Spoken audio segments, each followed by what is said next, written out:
Wat as ek vandag vir jou kan sê, mense verander nie regtig nie. As jy stikkend is, gaan jy altyd stikkend wees. Ek het vir baie lank vasgehou aan die stelling dat mense is gewoonlik getrou aan hulle persoonlikheid wat vir altyd gevorm is. Al van kinds af gevorm is, maar ek moes tot my skaamte erken dat dit nie 'n Bybelse stelling was nie. Ek moes 'n aanpassing maak om te sê, maar dit is nie die volle waarheid nie.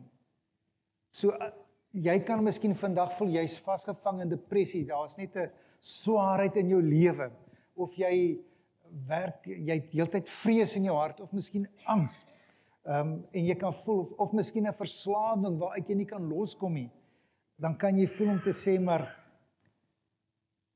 ek het al alles probeer, maar daar is nie uitkoms nie. Ek moet maar net leer om so saam met my pyn te leef, ek moet maar net leer, en baie mense leef so vir jare saam, omdat hulle dink maar niks kan regtig waar verander nie.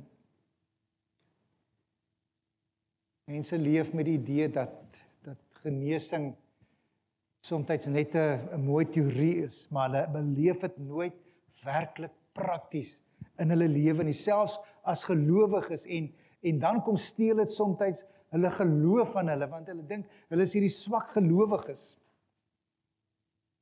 Maar dis die mooi van Markus 5 vers 1 tot 20, want Markus 5 vers 1 tot 20 kom vertel vir ons 'n ander storie. 'n Storie wat vir ons sê, maar Jesus kan genees, en hy wil genees, en ons moet leer om hom toe te laat, om in ons lewe te werk, selfs wanneer ons voel, maar niks meer help nie. So kom ons lees saam daar vanaf Markus 5, vanaf vers 1 tot 20. Ek lees uit die 2020 letterlike vertaling. Ek gaan nou later vandag vir julle 'n mooi foto wys om vir julle te wys in watter omgewing speel hierdie verhaal af. Hulle het aan die oorkant van die see, dis Jesus en sy disippels, hulle het aan die oorkant van die see aangekom, in die gebied van die Geraseners. Net toe hy uit die boot klim, het 'n man met 'n onrein gees hom skielik uit die rotsgrafte tegemoet gegaan. Hierdie man se blyplek was tussen die rotsgrafte. Niemand kon hom meer vasbind nie, selfs nie 'n ketting nie. Hy was trouens al dikwels met voetboeie en kettinge vasgebind, maar hy het die kettinge losgerig en die voetboeie stikkend gebreek. Niemand kon hom beheer nie. Heeltyd, bedags en snags, het hy tussen die rotsgrafte en op die berge homself al skreeuende met klippe geslaan. Toe hy Jesus van ver af sien, het hy gehardloop en voor hom neergeval. Hy skreeu toe met 'n harde stem: "Los my uit, Jesus, seun van die Allerhoogste God. Ek besweer U by God, moet my nie pynig nie." Want hy het vir hom gesê,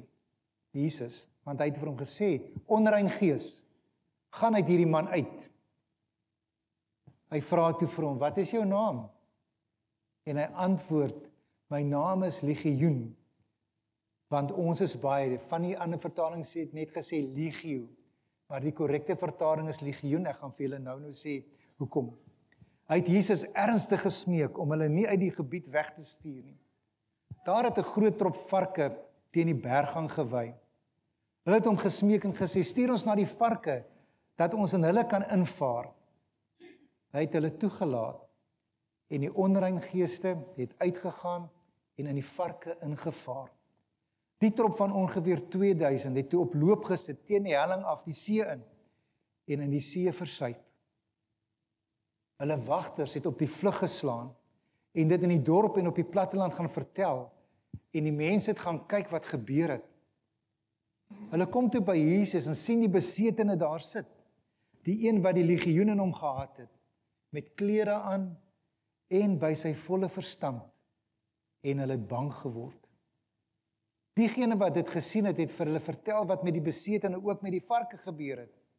Hulle toe vir hom, Jesus, hulle toe hom begin smeek, om uit hulle gebied weg te gaan. Toe hy in die boot klim, het die een wat deur demone besete was, om gesmeek om by hom te kon bly. Hy het dit nie toegelaat nie, maar vir hom gesê, "Gaan na jou huis, na jou mense, en vertel hulle alles wat die Here vir jou gedoen het en dat hy medelee aan jou betoon het. Die man het weggegaan en begin om alles wat Jesus vir hom gedoen het in Decapolis bekend te maak.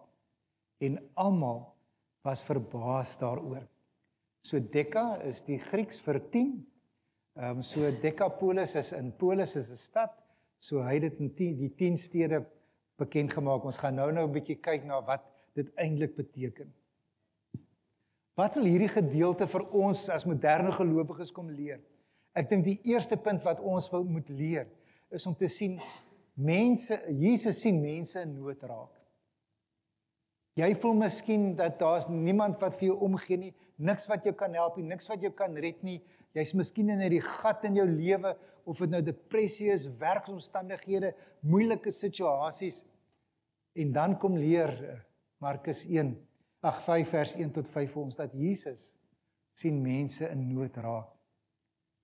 So wanneer hy in Gerasa aankom, ek gaan nou vir julle op die kaartjie wys waar is Gerasa, sien hy hierdie man wat ons in moderne taal seker sal beskryf as hopeloos, niks kan hom help nie. Hy is demonies beset, hy woon tussen die grafte, afgesny weg van die gemeenskap, want hy is nie in die gemeenskap toegelaat nie. Hy is daar 'n gevangene van sy eie pyn, want ons lees hoe hy homself met klippe slaan, hoe hy eintlik in 'n proses van selfvernietiging is. As ons kyk na die rede, en dan sien ons baie keer dat mense wat by die grafte woon, is die uitgeworpenes in 'n gemeenskap in die Joodse konteks. So het ons byvoorbeeld die Malaatses ook gekry. Hulle kon nie meng met die gemeenskap nie. In die grafte dui op daai isolasie en ook op daai onreinheid wat in die Joodse kultuur baie duidelik gewees het. Hierdie man leef buite, hy simbolies, hy was fisies half onrein, maar simbolies was hy afgesny van die lewe van God en sy volk. En julle so baie keer is dit wat 'n mens self ook beleef, né? As jy in die gat van depressie is, dan het jy eintlik ander mense rondom jou nodig. En wat doen 'n ou dan? Oor die algemeen dan onttrek jy jouself, jy isoleer jouself eintlik meer. En dan raak dit al hoe moeiliker om hulp te kry. Ons sien dat sy selfverwonding daar in vers 5 vir ons vertel van hoe hopeloos hy sy eie situasie beleef het, maar ook sy totale onvermoë om iets daarin te doen. Dink vandag aan mense wat jy weet wat geïsoleerd leef. Daar kan 'n klomp redes wees, dit kan verslawing wees, dit kan depressie wees, dit kan daai gevoel wees, maar niemand verstaan jou menswees nie. Ek wil amper sê, as dit is wat jy beleef, dan is daardie goed jou graf, die grafte waar jy leef, daai depressie, daai angs, daai verslawing, daar waar jy die totale onvermoë beleef om iets self daaraan te doen. Jy sien geen uitkoms nie. En dan kom sê hierdie eerste paar verse 1 tot 5 vir jou. Maar Jesus kom soek jou in jou nood, want dis wat hy gedoen het. En dit is die tweede punt wat ons soms vergeet. Want elkeen van ons is iewers op reis met die Here Jesus. Party van ons is ver, party van ons is nie in die geloof, party van ons twyfel oor ons geloof, maar ons is iewers. En wat hierdie verhaal van die Geraseners, die besetenheid van Gerasa so kosbaar maak, is ons sien dat Jesus ontmoet ons waar ons is. So maak nie saak waar jy tans beleef jy is nie. Sit jy vandag miskien hier in 'n gat van depressie? Sit jy miskien met 'n verslawing wat jy nie kan ontslaaf van raak nie? Sit jy hier met 'n ongelooflike masker dat alles wel is in jou lewe, maar eintlik is dit so ver van die waarheid af? Dan kom vertel hierdie verhaal dat Jesus ontmoet ons net daar waar ons is. En wanneer Jesus dit doen, dan sien ons die toneel verander dramaties. So erg dat daai man voor hom neerval. En die demone sê, moet ons nie pynig nie. Ek dink wat so wonderlik is dat selfs Jesus se autoriteit is selfs in die geesteswêreld so duidelik sigbaar. En nou kom ons by die naam van hierdie, kom ons sê, besetenheid. Want toe Jesus vir hom vra, wat is jou naam? Toe sê hy, Legioen. In die ou dae met hulle dit met legio vertaal wat baie is, wat baie beteken. So hy was vol demone gewees. Legioen is nog baie erger, dit is die oorspronklike vertaling. En die betekenis van legioen, 'n Romeinse legioen was plus minus 6100 manskappe en gewoonlik so 700 en iets perderuiters. So wanneer hy homself as legioen en hy is die spreekbeurt, die bevelvoerder van 'n legioen is die een wat die woord gevoer het, maar onder hom was al hierdie handlangers. So ons kon sien dat hierdie ou was so vasgevang deur demone, bose geeste, dat die naam van die een wat sy autoriteit gehad het, was legioen. Wat so ongelooflik is in hierdie verhaal, dat Jesus stuur hierdie legioen demone na, hulle vra daarvoor, na die varke toe wat daar naby gewy het. En daarmee kom bewys hy sy autoriteit, dat hy mag het ook oor bose geeste. Eintlik kom sê ons vandag van mekaar, dat daar is geen situasie wat te groot sal wees vir Jesus om te hanteer nie. Geen situasie nie. En ek weet, hier's van julle wat kan getuig van situasies wat julle gedink het onmoontlik is om van uit te kom. Genesing wat plaasvind, verslawings waaruit jy vrygekom het. Werksomstandighede wat die Here net op 'n manier deurgekom het. Trauma. En dan sien ons dat Jesus het spesifiek vir hierdie een man na Gerasa toe gegaan. Dis 'n dorpie aan die ooste kant van die see van Galilea. Julle sal nou mooi sien waar dit is. Vir daai een man kom maak Jesus die verskil in sy lewe. En ons sien dit is iets wat Jesus tipies doen. Dat hy sê, maar hy sal die hele kudde los om die een te gaan haal. Moenie dink dat jy ooit te onbelangrik is, of nie genoeg van waarde is, dat Jesus die res van die skape sal los om jou te kom haal nie. Daar waar jy is, daar waar jy in die gat van depressie sit, daar waar jy nie uit die verslawing uit kan kom nie, daar waar jou hart troosteloos is, maak nie saak waar jy is nie, Jesus sal jou kom haal.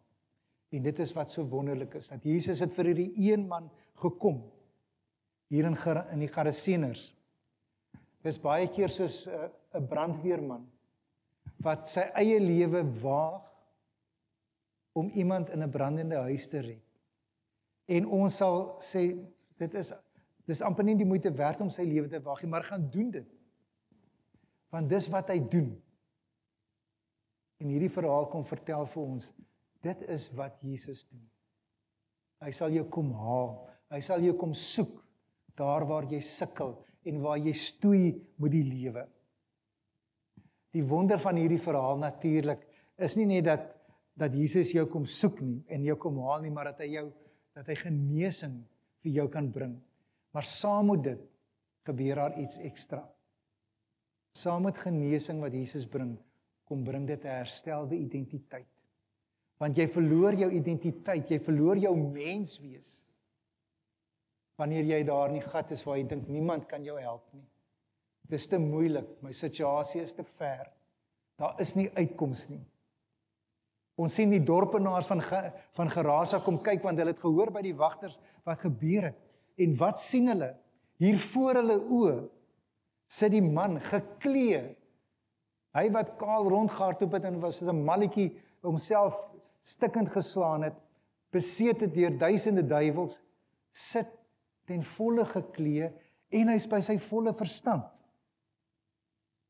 Ons sien in Markus in hierdie verhaal kom ons en ons sien hoe Markus vir ons die 3 vlakke van genesing gee wat Jesus aan hierdie man kom doen het. Ons sien die eerste vlak van genesing is hy kom rus, hy sit daar, hy is nie meer gejaag nie. Daar's nie meer onrus in sy lewe nie. Ons sien die tweede ding is dat hy is geklee, eer in plaas van skande. En dan sien ons dat hy is by sy volle verstand. Dissipline en helderheid in plaas van die chaos van demoniese besetenheid. En tog ten spyte van die feit dat ons sien wat Jesus aan hierdie man doen, en die mense dit sien, hulle sien hierdie ongelooflike stuk genesing, is daar tog van die mense wat sê, Jesus moet eerder weggaan. Natuurlik het hulle ekonomiese verlies gelei met die varke wat hulle self versuip het. Maar soms raak Jesus se teenwoordigheid vir mense ongemaklik. En sal hulle eerder verkies om nie daarmee gekonfronteer te wees nie. En tog het hulle hierdie ongelooflike wonderwerk gesien. En ons gaan 'n bietjie praat oor hoe lyk dit wanneer mense ongemaklik met jou raak, wanneer die Here iets wonderliks in jou lewe doen, wanneer hy jou genees, en hulle ewe skielik van jou praat as hierdie geestelike Piet, en julle moet eerder wegbly van hierdie mense, want dis al waaroor hulle kan praat, hulle is geestelik ongebalanseerd. Wanneer jy vertel van die lig wat Here Jesus in die duisternis van jou lewe ingebring het. Ek is voorsitter van welbedag van ons middelafhanklike sentrum hier in Port Elizabeth. So ek kan vir julle 'n klomp stories vertel van mense wat vrygekom het van die verslawing van alkohol en van pille, en daar soveel dinge waaraan 'n ou verslaaf kan raak. Maar ek wil vir julle vertel van hierdie een persoon wat vrygekom het van alkohol. En na 20 jaar, daar sulke plaatjies van mense wat baie lank, ek wil amper sê, nie meer hulle self oorgegee het aan alkoholisme nie, en sober gebly het. En hierdie ou het vertel van hoe hy al sy vriende verloor het, wat saam met hom gekuier het. Want die feit dat hy 'n Coke sal drink terwyl hulle swaar drank drink, het op die ou einde 'n aanklag vir hulle gewees. En hulle wou hom eintlik nie meer tussen hulle hê nie. Want die wonder wat die Here in sy lewe gedoen het vir hulle 'n steen des aanstoots geraak. So wanneer 'n oue ongelooflike genesende ervaring met Jesus het, is dit verseker dat genesing soms verwerping gaan bring. Maar dit herstel altyd jou identiteit. Daai man sober na 20 jaar, dien die Here voluit. Hy getuig oral waar hy kom, oor hoe die Here hom vrygemaak het van alkohol. En wat so kosbaar is, hy veroordeel niemand wat nog 'n drankie of 2 vat nie. Maar daar was vir 'n groep mense, het hom verwerp, want hy het nie meer saam met hulle gekuier nie. Maar ek sien in hierdie man se lewe 'n identiteit wat herstel is soos wat Christus dit wou gehad het. Iets wat ons soms vergeet. Veral as ons deur donker tye gaan, is dat God gebruik ook mense om te genees. En soms is ons skaam. Maar dis belangrik om vandag van mekaar te kan sê, soms gebruik Jesus die mediese wetenskap, berading, medikasie as deel van sy genesende werk. So dis nie skande om te sê ek het hulp nodig nie. Soms dink ek vat dit juis die mannemoed om te kan sê, ek kan myself nie help nie. Help my asseblief. Help my asseblief. En ons sien die voorbeeld so mooi duidelik in Lukas en Handelinge, nê? Want wie was Lukas gewees? Lukas, wat die evangelie van Lukas geskryf het, sowel as Handelinge, wat die verhaal gedokumenteer het van hoe die eerste kerk ontstaan het, was 'n geneesheer gewees.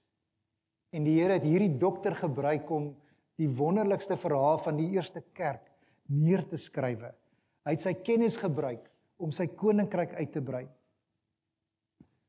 So natuurlik, en daarvan kan ek ook getuig, kan die Here mense in 'n oogwink genees. Maar ek wil ook sê, wanneer iemand dus behandeling kry, vir depressie, vir angs, geestelike pyn, dan moet jy nie dink dat dit 'n tekort of 'n gebrek aan geloof is nie. Soveel mense word onder hierdie, ek wil amper sê, swaard geplaas, dat as hy van mediese wetenskap gebruik word, of hy maak gebruik van 'n berading, dan was sy geloof nie sterk genoeg om hom te help nie. En niks is verder as die waarheid nie. Verder van die waarheid nie. Die Here gebruik ook die mediese wetenskap, want alle kennis wat in hierdie wêreld bestaan, is deur God daar gestel. En dit beteken dat ons ook moet kan erken dat die Here soms ook mense roep soos dokters en beraders en terapeute om God se helende hande te wees. En ek dink baie van julle kan getuig van mense wat God se helende hande in jou lewe was. Iemand wat daar was vir jou. Ek het baie lank gelede 2 gemeentes terug met 'n vrou gewerk wat geweldig met angs en depressie gesukkel het. En sy het net nie daar, ek onthou hoeveel keer daar gebid is, en sy kon net nie vrykom nie. Sy kon net nie daar uit daai gat uitkom nie.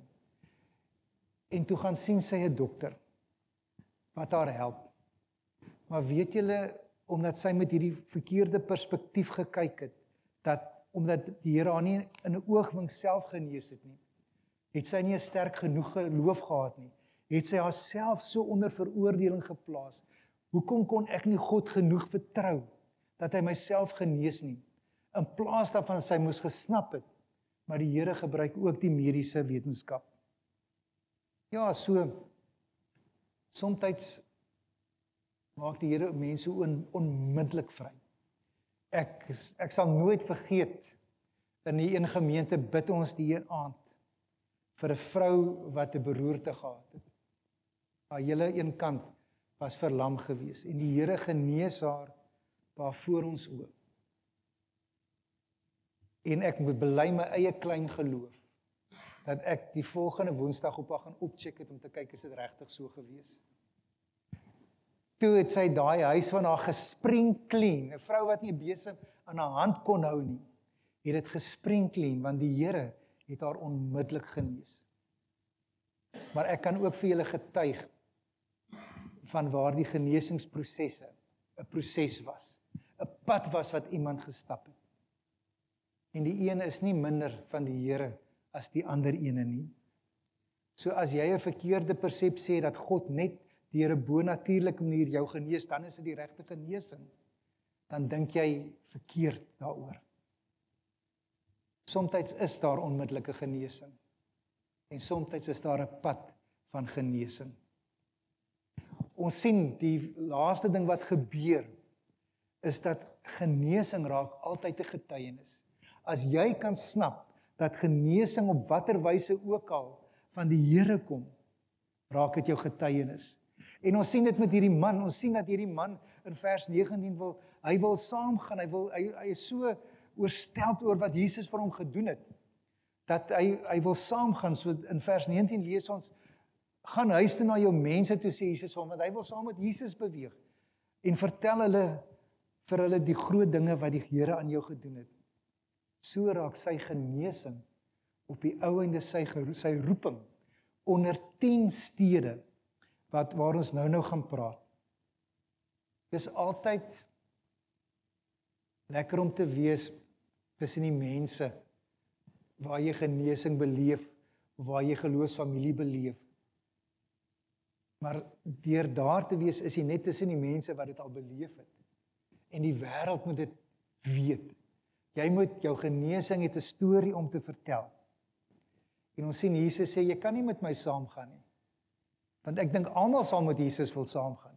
As ek in daardie tyd was, sou ek verseker ook saam met Jesus wou gaan. Ek sou saam met hom wou beweeg, al hierdie wonderlike dinge aanskou.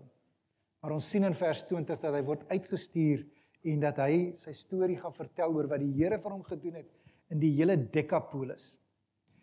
So hierdie eens op 'n tyd stikkende man, vol demone, raak seker die eerste evangelis in daardie streek.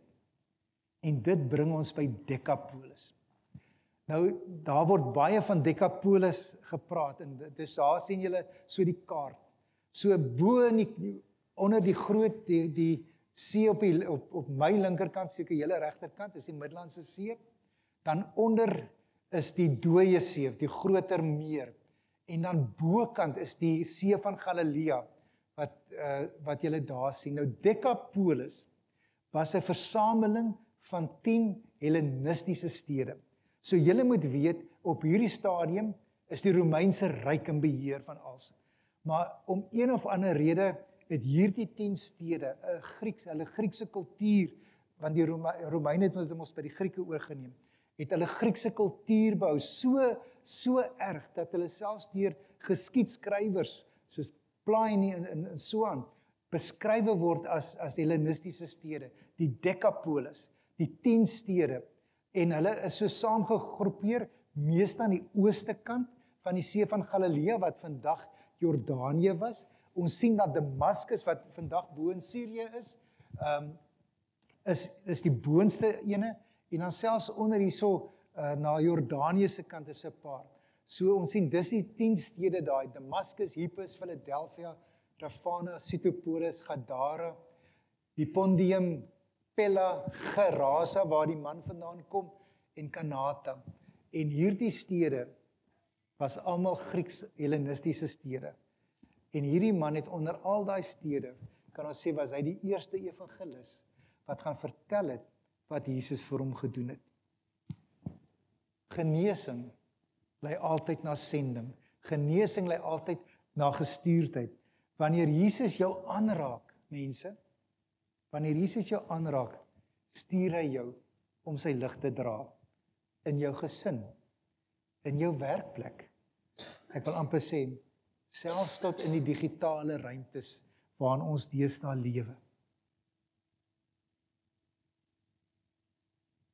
Ek ken 'n vrou wat die Here van diep trauma genees het. En sy het begin om 'n blog te skrywe op die internet oor die hoop en die genesing wat die Here gebring het. En vandag lees duisende haar woorde. En so in die digitale ruimte verskaf sy die lig van Jesus in 'n wêreld. En haar pyn en trauma raak 'n groot getuienis en duisende mense word aangeraak. Het jy al beleef dat die Here iets wonderlik in jou lewe gedoen het, toe jy gedink het daar is nie uitkoms nie? En jy later terugkyk en sien, maar daar was wonderlike uitkoms. Dit raak jou storie, en daai storie moet jy vertel. So, hoe vat ons hierdie verhaal van hierdie ou wat deur demone beset is, deur Jesus bevry is, gevra is om 'n getuie te wees van wat hy beleef het? Hoe maak ons dit prakties in ons lewe vandag? Hierso in die moderne tyd. Ek dink die eerste, miskien partykeer die moeilikste een is, erken die grafte in jou lewe. Erken daai plekke waar jy voel jy's afgesny, geïsoleer, vasgevang. Ek wil amper sê, erken dit en herken dit. Noem dit voor Jesus. Want dis waar jy genesing moet ontvang. En weet dat die Here dit in 'n oogwink kan doen, maar dat hy dit soms ook in 'n pad kan doen. Die tweede ding is dat jy moet ruimte maak vir sy teenwoordigheid. Want Jesus, soos wat Jesus doelbewus na die man van Gerasa gegaan het, wil Jesus vandag doelbewus na jou toe gaan. Deur gebed, deur die skrif wil hy met jou praat, miskien 'n kosbare gesprek, selfs hierso in die kerk. Wees oop daarvoor. Wees oop dat Jesus op verskillende maniere met jou kan kom werk. En dan laat toe dat hy jou stikkende identiteit herstel. Want daardie gebrokenheid wat jy beleef, daardie gat waarin jy voel, is nie wat Jesus vir jou bedoel het nie. Laat toe dat hy jou identiteit herstel. Aanvaar dat jy nie net die som totaal van jou wonde is nie, maar dat jy 'n kind van God is. Moenie dat jou wonde in die lewe jou definieer nie.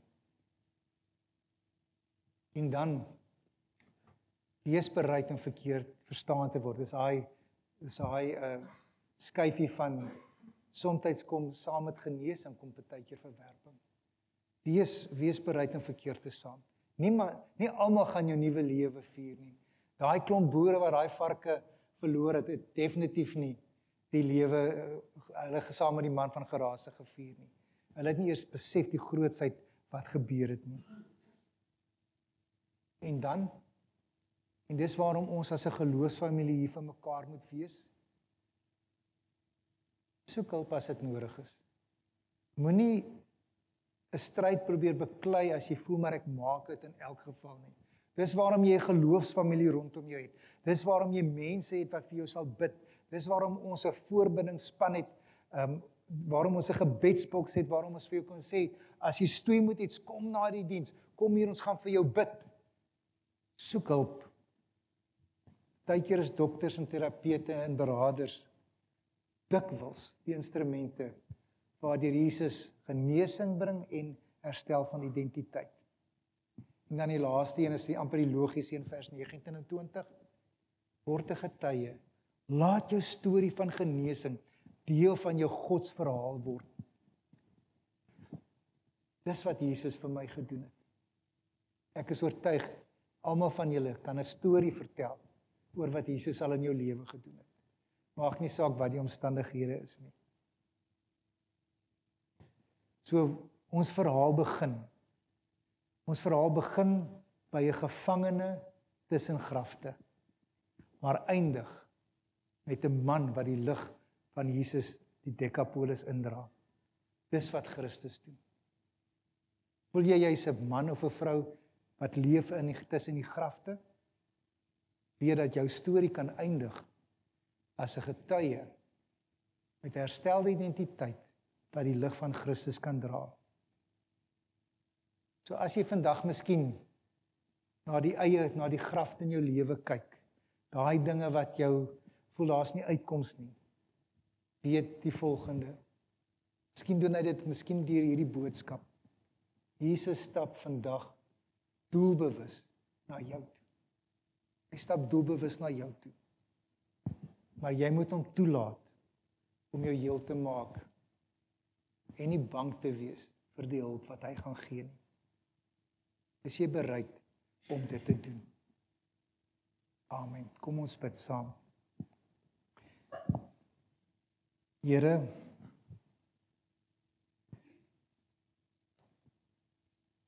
dankie dat ons nou kan bid vir elke persoon wat hier sit, miskien met 'n masker op wat sê alles is reg in my lewe, terwyl ek weet in my hart is dit nie so nie. In my hart leef ek tussen die grafte. U ken elkeen van ons so goed. Hierdie verhaal kom sê vir ons, u kom ontmoet ons daar waar ons is.